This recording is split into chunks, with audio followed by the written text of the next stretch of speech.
읽겠습니다.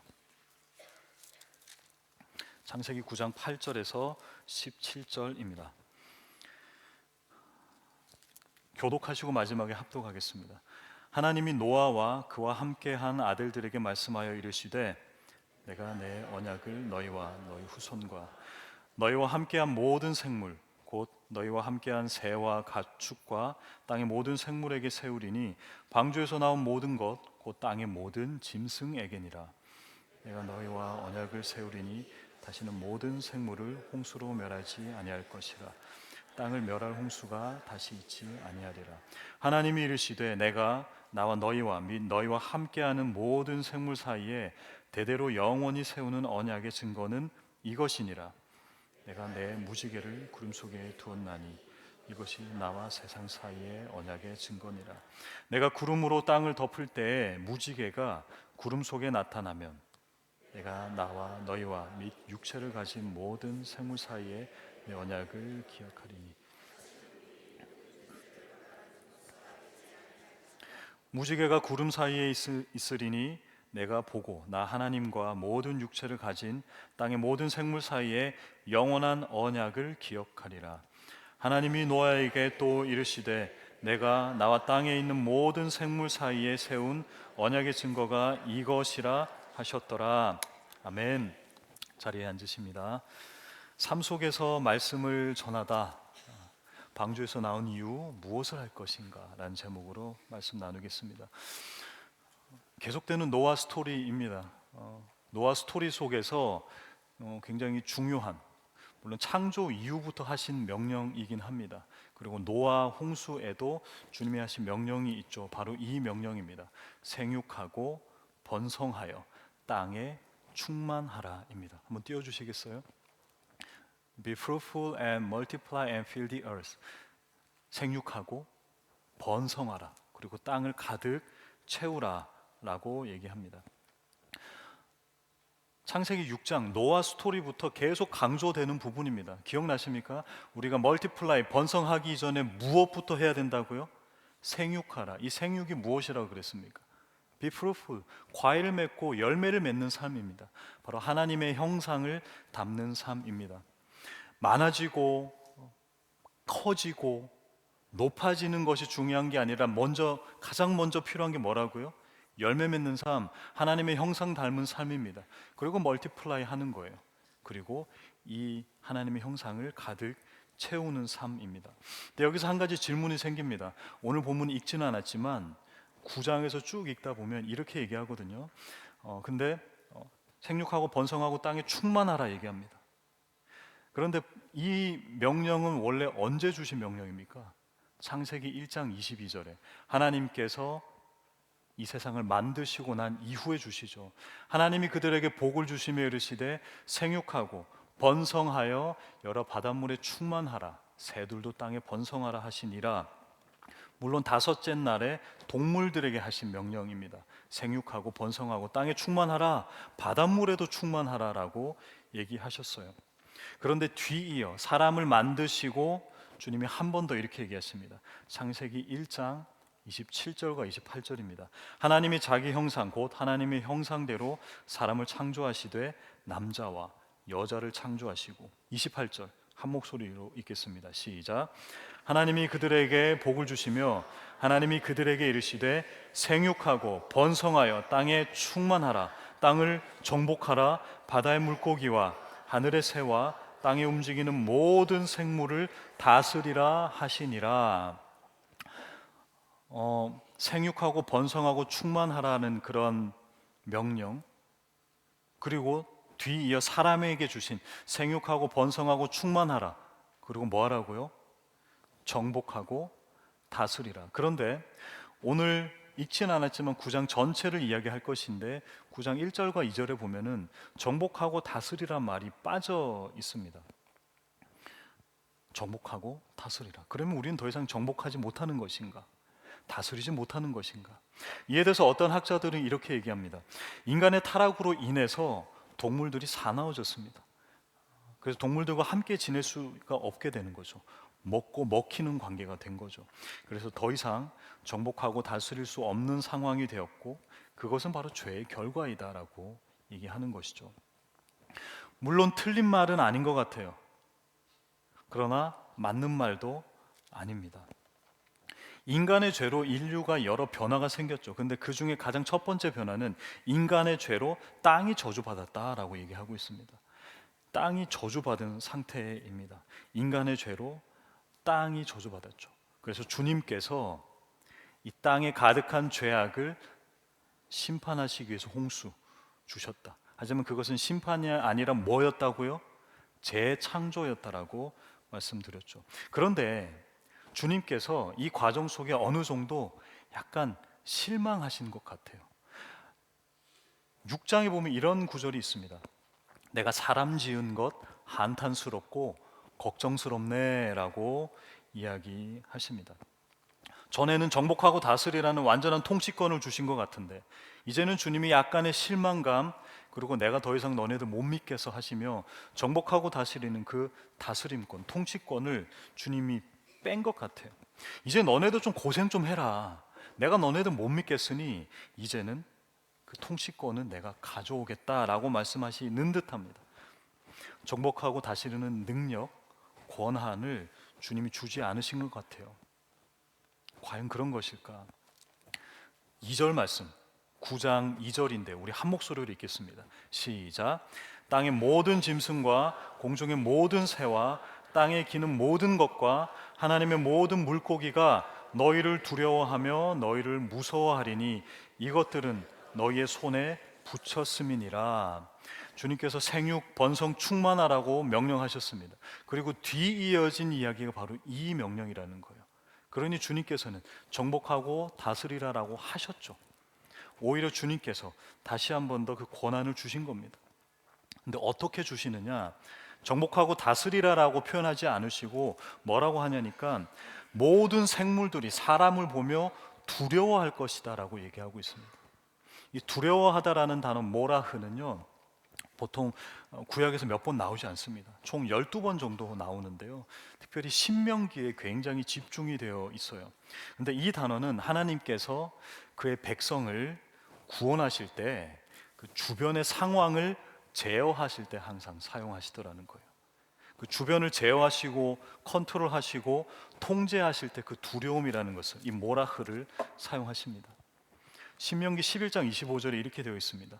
너희 하나님 여호와께서 너희에게 말씀하신 대로 너희가 밟는 모든 땅 사람들에게 너희를 두려워하고 무서워하게 하시리니 너희를 능히 당할 사람이 없으리라.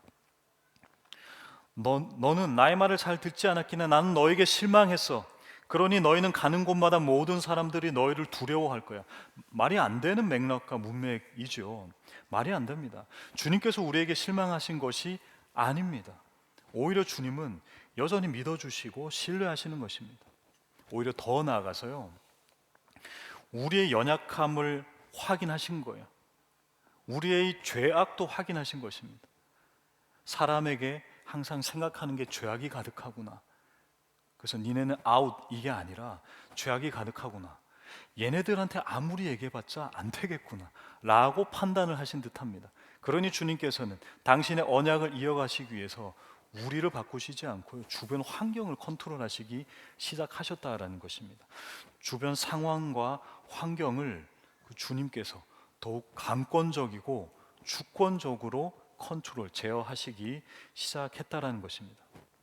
신명기 26장 8절에도 이렇게 되어 있죠. 여호와께서 강한 손과 편팔과 큰 위엄과 이적과 기사로 우리를 애굽에서 인도하여 내시고, 여기서 위엄이란 단어가 바로 모라흐, 두려움입니다. 영어로는 테러라고 되어 있습니다. 그 테러리스트 할 때 테러예요.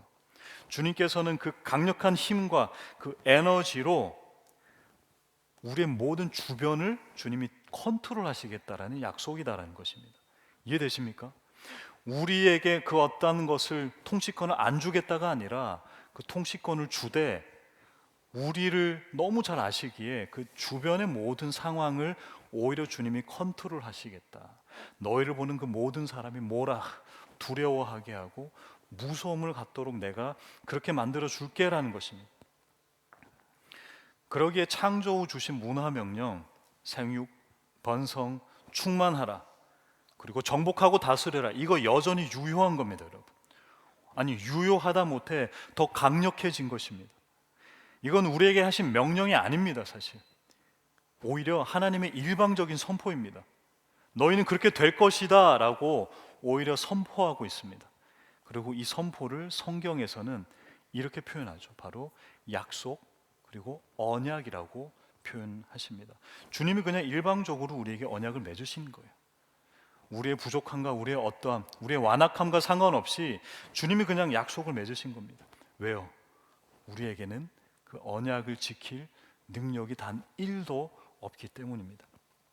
그래서 주님이 우리가 아닌 그 주변 상황을 제어하시겠다라고, 컨트롤하시겠다라고 말씀하시는 것입니다. 왜냐하면 우리는 하나님을 두려워하지 않거든요. 우리는 하나님 아버지라 해서 하나님이, 죄송합니다 하나님, 만만하거든요. 아빠니까 막 해도 되잖아요. 그러니 우리가 주님을 두려워하고 경외함이 없다 보니 오히려 그의 자녀들인 우리로 하여금 우리 주변의 상황들을 두렵고 떨게 만든다라는 것입니다. 이 약속은 금방 읽으신 신명기에서 굉장히 많이 등장합니다. 내가 너희들을 이집트에서 구출해낼 때 주변 사람들이 두려워 떨 것이다. 그리고 실제적으로 이 상황이 펼쳐집니다. 바로 여호수아입니다. 여호수아 5장 1절 말씀인데요, 우리 한 목소리로 읽어보겠습니다. 시작. 요단 서쪽에 아모리 사람의 모든 왕들과 해변의 가나안 사람의 모든 왕들이 여호와께서 요단물을 이스라엘 자손들 앞에서 말리시고 우리를 건너게 하셨음을 듣고 마음이 녹았고 이스라엘 자손들 때문에 정신을 잃었더라. 아멘. 출애굽 이후에, 광야 생활 이후에 그 가나안 땅, 그 땅으로 들어가기 직전에 일어난 일입니다. 이스라엘 백성들은 한 게 없어요. 주님이 그냥 가게 하시는데 주변 사람들이 뭐 하고 있어요? 두렵고 무섭게 된 거예요. 간담이 서늘해졌더라. 주님께서는 우리가 아닌 그 주변을 완벽하게 컨트롤해 주십니다. 그러기에 주님은 우리에게 실망하신 분이 아니십니다. 오히려 다시금 언약을, 또 그 언약을 위해 우리의 주변 모든 상황과 환경을 완벽하게 컨트롤하고 그 언약을 지켜가시는 분이심을 믿으시는 저와 여러분 다 되시기를 축원드립니다. 주님은 우리에게 실망하지 않으셨어요, 여러분. 여전히 복 주시기를 원하십니다. 그리고 그 복에 대한 설명을 이어가시는데요, 3절에 이렇게 되어 있어요. 이거 되게 복음이거든요. 한 번 더 읽어보겠습니다. 3절 시작. 모든 산 동물은 너희의 먹을 것이 될지라 채소같이 내가 이것을 다 너희에게 주노라. 네, 이게 왜 복음이죠? 이게 왜 복음입니까? 바베큐, 삼겹살, 여러분 복음이지 않습니까? 고기인들에게는 엄청난 복음입니다. 그 이전에는 주님께서 육식을 허락하지는 않으셨던 것 같아요. 채식만 했던 것 같습니다. 그런데 주님이 육식, 고기, 바베큐를 허락하신 것입니다. 기나긴 심판의 시간이죠. 그리고 홍수의 시간, 그로 인해서 재창조되었어요. 주님이 새롭게 하셨습니다. 기력이 쇠한 사람들에게 고기만큼 좋은 게 어디 있겠습니까, 여러분? 그죠? 그래서 한국의 고깃집에 가면 이러한 명언이 있습니다. 우리 귀한 명언이니까 한번 읽어볼까요? 뭐라고? 저기 앞일 땐 고기 앞으로. 이거 보신 적 있으시죠? 처음 보셨나요? 한국의 그런 음식점에 가면, 고깃집에 가면 저기 앞일 땐 고기 앞으로, 저기 앞 고기 앞, 저기 앞 고기 앞. 여러모로 지친 힘든 노아와 그의 아들, 그 가족들에게 주님께서 스테이크, 삼겹살 한 판 대령해 주시고 계십니다. 복음이죠, 여러분. 그리고 여기 많은 고기인들이 있지 않겠습니까? 그죠? 저도 신방 갔더니 저희는 고기 팝니다 라고 얘기하시더라고요. 여러 많은 고기인들, 복음입니다. 그런데 단순히 여러분 고기를 먹어서 복음은 아니겠죠. 말 그대로 이것은 진짜 복음입니다. 이 고기, 육식을 허용하시면서 주님께서 이 육식에 대한, 이 음식에 대한 지침을 함께 주셨습니다. 9장 4절부터 6절인데요. 4절, 그러나 고기를 그 생명되는 피째 먹지 말 것이니라. 5절, 내가 반드시 너희의 피, 곧 너희의 생명의 피를 찾으리니 짐승이면 그 짐승에게서 사람이나 사람의 형제면 그에게서 그의 생명을 찾으리라. 6절 한 목소리로 읽겠습니다. 시작. 다른 사람의 피를 흘리면 그 사람의 피도 흘릴 것이니 이는 하나님이 자기 형상대로 사람을 지으셨음이니라. 고기를 먹는 그 음식 규정에 대한 지침을 주십니다. 뭐라고요? 피째 먹지 말라. 피 먹지 마. 선지국밥 금지라는 것입니다. 저 되게 좋아하거든요. 선지국밥 금지입니다. 이에 대해서 구약을 율법적으로 해석하는 이단 사이비들은 그래서 진짜 실제로 선지국밥 절대 먹지 않아요. 그리고 이 음식에 피기가 조금이라도 있으면 결코 먹지 않습니다. 왜 그런 명령을 하셨을까? 왜 피를 먹지 말라고 하셨을까?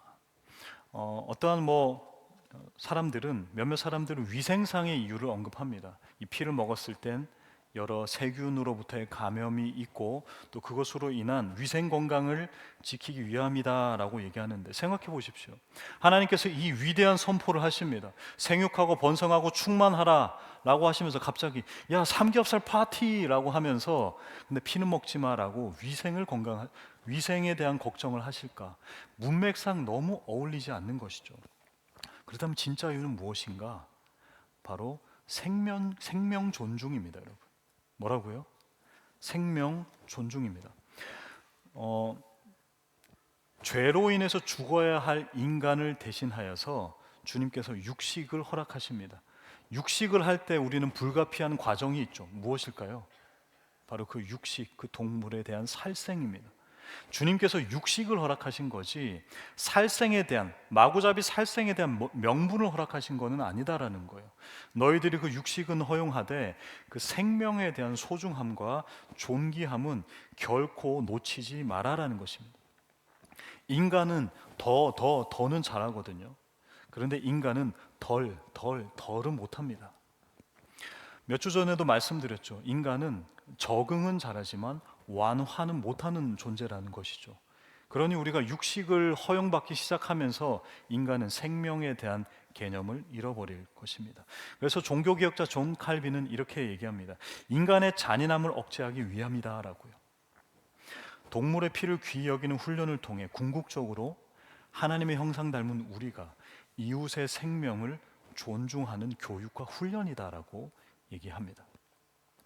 그래서 그 피를 먹지 않음으로써 생명의 주인 대신 하나님을 잊지 말라라는 것입니다. 하지만 더 나아가서 여러분, 단순히 그것만을 위한 게 아닙니다. 본문 6절 아까 읽은 마지막 절에 이렇게 되어 있죠. 다른 사람의 피를 흘리면 그 사람의 피도 흘릴 것이니 이는 하나님이 자기 형상대로 사람을 지으셨습니다. 하나님의 형상, 그 존귀함을 주님은 끝까지 유지시키시길 원합니다. 하나님의 의지를 들여서 그렇게 설명하고 명령하고 계십니다. 하나님의 형상 닮은 것 유지하고 포기하지 말라는 것입니다. 그와 함께 더 중요한 부분이 있습니다. 한번 따라해 보시죠. 생명이 피에 있다. 생명이 피에 있다. 이것은 굉장히 중요한 문장입니다. 이에 대해서 여러 신학자들이 이렇게 설명합니다. 굉장한 성경학자입니다. 제가 공부했던 그 신대원에서도 이분의 책이 그 텍스트였습니다. 게알더스 보스라는 그런 분인데요. 피는 제사제도에서 대속의 수단으로 쓸 것이기에 식용으로 세속화되지 않도록 구별하셨다라는 것입니다. 주님께서 제사를 주실 때 또 그 제단에서 그 피로 말미암아서 모든 것이 사해지게 하시죠. 그러기에 이 피를 너무 소중하게 여기고 이거 니네 마음대로 식용으로 먹지 마라고 해서 제사로 구분하게 하셨다라는 의견이 있습니다. 그리고 또 하나, 에드먼드 클라운이라는 웨스터민스터 신학교 알죠? 미국에 거기 총장까지 하신 신약학자이십니다.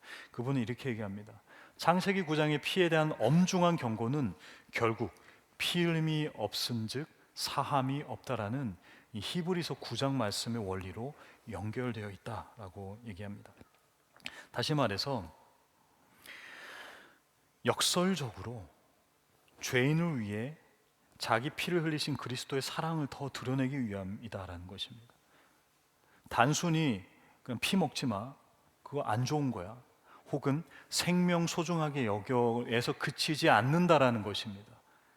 그 피와 생명에 대한 부분을 주님께서 이미 약속으로 지금 지어주고 계시는 거예요. 그리고 그 약속을 성취하시기 위해서 예수 그리스도께서 이 땅에 오신 것입니다. 이것은 이 육체라는 피 혹은 피에 관련된 육체 혹은 생명, 육체라는 이 단어를 보면은 너무 잘 드러납니다. 창세기는 또 구약은 히브리어로 쓰여졌죠. 히브리어에서 육체 혹은 고기 이런 말을 바사르라고 합니다. 그냥 구분 없이 다 바사르예요. 고기 덩어리도 바사르고요. all flesh라고 하는 모든 생명 있는 것들, 이 창세기 9장에도 사용되어 있죠. 11절이죠. 이때도 그냥 다 바사르입니다. 큰 구분 없이 사용합니다. 근데 이 육체라는 단어가 헬라어, 그리스어가 쓰여진 신약으로 오면은 완벽하게 구분이 되어서 사용됩니다. 첫 번째는 크레아스라는 단어를 사용하고요. 두 번째는 사르크스라는 단어를 사용합니다. 크레아스는 말 그대로 그냥 고기 덩어리, 미트 있죠, 미트, M-E-A-T, 미트, 고기 덩어리입니다. 혹은 어쩌면 좀 죽은 동물의 고기덩이일 수 있겠죠. 우리가 식용하는, 먹는 고기덩이에요. 근데 사르크스는 뭐냐면 생명이 있는 것, 생명이 담겨진 육체를 사르크스라고 이야기를 하고 있습니다. 그래서 오늘 본문 히브리어로 쓰여진 구약이지만 이것을 그리스어, 헬라어로 번역한 70인역이라는 책이 있습니다. 이거 굉장히 중요한 책입니다. 거기에서는 우리가 먹는 고기는 크레아스라고 표현하고요. 그리고 그 생명이 담겨진 것은 사르크스라고 명확하게 구분해서 쓰여지고 있습니다. 그래서 결국 신약 성경에 가면 그리스도의 살을 표현할 때, 특별히 말씀이 육신이 되어라고 할 땐 사르크스이죠. 근데 로마서 14장에 갔을 때는 니네 고기, 음식 먹을 때 조심해서 먹어야 돼라는 구절이 있습니다. 그럴 때는 또 크레아스를 사용하고 있는 거예요. 근데 이 부분은 완벽하게 그 주님의 성만찬에서 완벽하게 해석이 되어지죠. 요한복음 6장 54절입니다. 우리 한 목소리로 읽겠습니다. 시작. 내 살을 먹고 내 피를 마시는 자는 영생을 가졌고 마지막 날에 내가 그를 다시 살리리니. 아멘. 주님께서 노아와 맺는 이 언약을 통해서는 피를 먹지 말라 하셨습니다. 제사와 또 생명과 또 그 모든 것들을 위해서요. 육식은 허락하셨지만 피는 먹지 말라 하셨습니다. 그런데 그 주님께서 이 언약을 이루시기 위해 예수 그리스도를 보내시죠. 그리고 그를 십자가에 달려 돌아가시게 합니다. 모든 피를 흘리게 하셔요. 그리고 주님께서 이제는 뭐라고 하세요? 이제 이 피를 마셔라라고 얘기하시는 거예요. 이 육체, 이 살을 먹고 이 피를 마셔라. 왜요? 이 피에 뭐가 있다고요? 생명이 있기 때문이다라는 것입니다. 그래서 우리는 동물의 피, 매번 드려지는 그 동물의 피, 제사로서는 우리는 영원한 생명을 얻을 수가 없습니다. 하지만 그 그리스도 예수의 그 피를 먹으면 우리는 영생을 얻게 된다라는 것입니다. 그래서 단순히 그냥 고기 먹을 때 피 먹지 마세요, 이게 아닙니다, 여러분. 우리에게 그런 율법을 주셨지만 결국에는 이 언약을 성취하시기 위해서 주님께서는 이 음식 규정을 주셨다라는 것입니다. 구약에서는 생명을 보존하기 위해서 피를 멀리하게 했으나 오히려 역설적으로 신약에서 생명을 보존하기 위해서 예수 그리스도께서 죽으시고 그 피를 우리에게 먹으라고 명령하신다라는 것입니다. 그러니 여러분, 우리가 그 생명 대신 그 예수 그리스도의 피, 그 피를 마시고 나누는 우리가 되어야 된다라는 것입니다. 이거를 공식적으로 공식화하기 위해서 주님께서 뭔가 세러머니를 준비하십니다. 그 세러머니가 바로 언약, 무지개 언약입니다. 13절에 이렇게 되어 있죠. 내가 내 무지개를 구름 속에 두었으니 이것이 나와 세상 사이의 언약의 증거니라. 또 16절에도요. 무지개가 구름 사이에 있으리니 내가 보고 하나님과 모든 육체를 가진 땅의 모든 생물 사이의 영원한 언약을 기억하리라. 무지개라는 단어는 여러분 캐세트라고 합니다. 근데 캐세트라는 이 단어는 다른 뜻이 아니에요. 원래 무지개는 뜻이 아닙니다. 우리는 무지개를 보고 무지개라 하지만 이 케셰트란 단어는 원래는 뭘까요? 영어로도 되어 있죠. bow입니다. bow. 이게 무엇입니까? 활입니다. 활. 여러분 혹시 무지개를 본 적이 있으세요? 뭐 다 있으시겠죠. 저도 이 빅토리아 와서 제 딸을 이제 학교에 데려다 주고 오는데 무지개가 한 3주 전인가 쫙 저희 집에 걸려 있더라고요. 와, 너무 멋있다라고 얘기했었어요. 근데 그 무지개를 보면 뭐야, 기괴스러워, 뭐야, 빨리 무지개 걷어가 주세요라고 하는 분이 있을까요? 그런 분들은 우리가 주변에서 정말 극진하게 잘 보살펴드리고 잘 이렇게 해드려야 돼요. 우리는 무지개를 보면 항상 기뻐하고 사진 찍고 알려주고 이러죠. 그죠? 다 그럽니다. 근데 여러분 생각해 보십시오. 왜 무지개였을까? 왜 바울을 걸어놓으셨을까? 우리는 그 무지개를 보면 뭐라고 합니까? 아름답다 하죠. 이쁘다 하죠. 기쁘다 합니다. 자, 그런데 노아의 가족의 입장에서 봅시다. 노아의 가족들이 무지개를 본 적이 있을까요? 아마 없었을 것입니다. 노아의 가족이 내렸습니다. 언약을 주셨어요. 그리고 언약의 그 세러머니를 진행하면서 얘들아 봐라, 무지개다, 샹, 주님이 샤랄라라고 이렇게 무지개를 만들어 주셨어요. 그런데 그 걸려 있는 게 그들의 눈에는 뭘까요? 뭐야? 퀘셰트잖아. 바우, 활이잖아. 여러분, 활은 어떠한 도구입니까? 활은 뭐죠? 공격 무기입니다, 여러분. 그들이 보았을 때 좀 뭐야? 하늘에 왜 활이 걸려 있는 건가?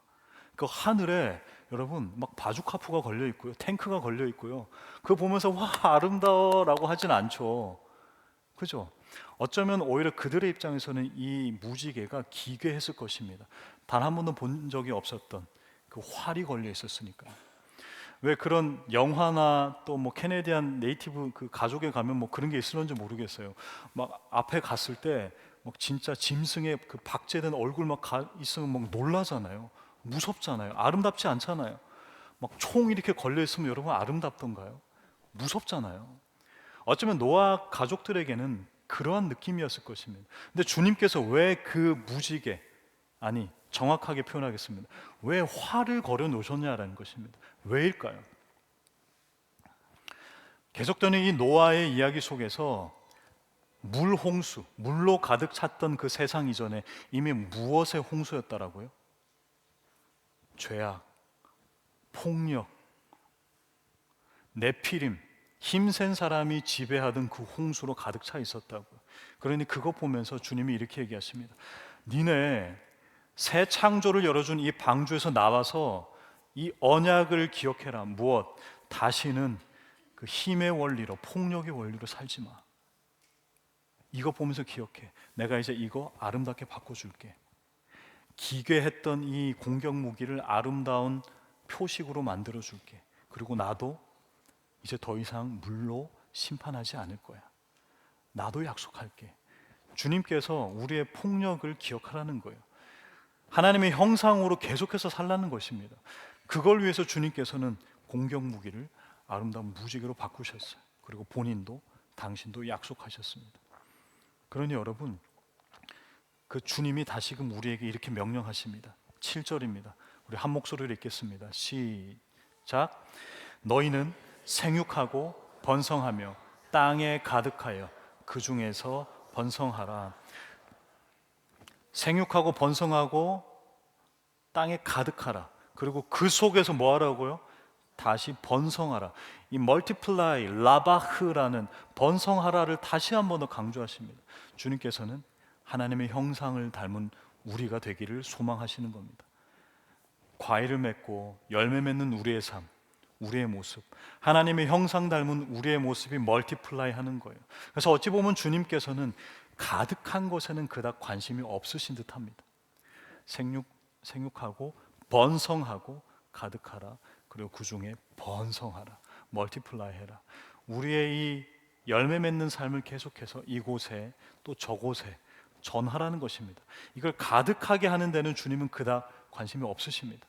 오히려 하나님 닮은 모습, 그 모습 똑같은 우리가 복사되어서 우리의 그 사랑을 주님께 다시 한 번 더 내 주변 사람들에게 전한다라는 것입니다. 죄인의 모습이 아닌 하나님의 대리자로서 계속해서 멀티플라이 해라라는 것입니다. 번성해라, 라바흐해라. 결국 이것은요, 사도행전 그 초대교회에서는 이러한 모습으로 해석이 됩니다. 사도행전 12장 24절에 하나님의 말씀이 흥왕하여 더하더라, 번성하더라, 멀티플라이 하더라 라고 번역되고 있습니다. 말씀이 번성하다, 우리에게 주신 이 문화 명령이 결국에는 초대교회, 이때는 말씀의 번영, 말씀의 번성으로 이어지고 해석이 되어진다라는 것입니다. 결국 이 시대 하나님이 원하시는 것은요, 생물학적인 생육, 번식이 아닙니다, 여러분. 제가 계속 거듭 말씀드립니다. 죄송합니다. 우리 빅토리아 은혜 장로교회가 많아지긴 소망합니다. 그런데 그것 이전에 우리는 진짜 하나님의 형상을 먼저 닮아야 한다고요. 그 형상 닮은 모습을 전해야 한다고요. 근데 이 전하는 행위가 뭐라고요? 신약에서는 말씀이 흥왕하다, 말씀이 전해진다라고 이야기를 하고 있습니다. 그러니 우리가 해야 되는 하나님의 형상 닮은 모습은 무엇입니까? 결국 그 주님의 말씀 닮은 우리의 삶, 오늘 하루, 그리고 그것을 전하는 것이다라는 거예요. 그 삶 속에서 말씀의 번성을 이루기를 축원드립니다. 말씀을 맺겠습니다. 주님은 우리에게 실망하지 않으셨어요, 여러분. 반대로 우리가 주님을 실망시켜 드리죠.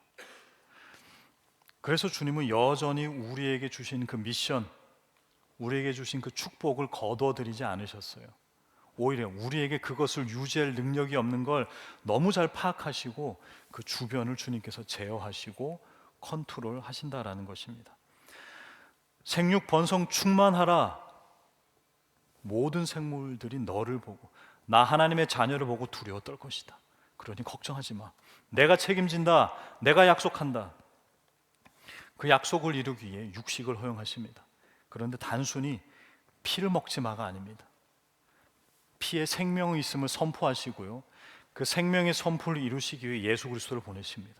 그리고 이제는 구약 때는 먹지 말라 했던 그 피를, 이제는 그 생명의 피를 먹으라 하십니다. 왜냐하면 그 피에 무엇이 있기 때문에요? 생명이 있기 때문입니다. 그리고 그 노아의 후손에게 하신 말씀, 그 말씀을 완성하시며 무지개를 걸어주시며 언약을 완벽하게 공적으로 완벽하게 공증하십니다. 활이었어요. 기괴한 것이었습니다. 하지만 주님께서는 그것을 통해서 이전의 폭력의 삶을 접고 죽음의 문화를 걷어들이고 생명의 문화로 전환하라고 말씀하십니다.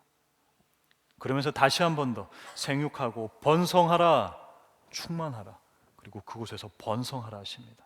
주님의 모습 닮아 그 주님의 말씀을 번성하라, 말씀이 흥왕하여졌더라 라고 말씀하고 계십니다. 그러니 여러분, 우리는 삶 속에서 이 말씀을 전해야 될 것입니다. 그리고 이 교회에서 그 말씀을 전해야 될 것입니다. 이것이 바로 선교입니다. 노아는 그래서 주님께 노아의 방주에서 나와서 선교적인 명령을 하달받은 것입니다. 앞으로 우리 빅토리아 은혜 장로교회 어떠한 모습이든지 가장 먼저 우리의 삶 속에 선교적 삶이 이루어졌으면 좋겠습니다. 그리고 더 나아가서 우리 주변에 가까운 이 국내 땅에서 선교적 삶이 이루어지길 소망드립니다. 또 계속해서 저 멀리 있는 그 외국에도 그 말씀이 흥왕하더라, 멀티플라이 번성하더라, 그것이 진짜 우리의 방주 이후의 미션임을 기억하시는 저와 여러분 다 되시기를 주님의 이름으로 축원드립니다. 우리 함께 주신 말씀 붙잡고 찬양하기